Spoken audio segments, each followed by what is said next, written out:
Hello, in front of me I've got MG S5. In this video I'll show you how to start the car and how to start driving. As you can see, MG S5 does not have any immobilizer or start-stop system. In order to start driving this car, simply enter it, make sure that the key fob is inside the car and then press brake. The car will automatically turn on. Now, take a look in the center of the car. Right here we've got the shifter. Twist it to select drive or reverse. And that's it. If you want to stop the car, press parking. Now, simply leave the car and lock it. And that's basically it.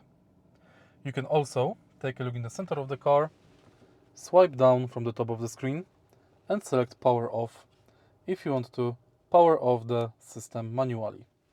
But this is not necessary.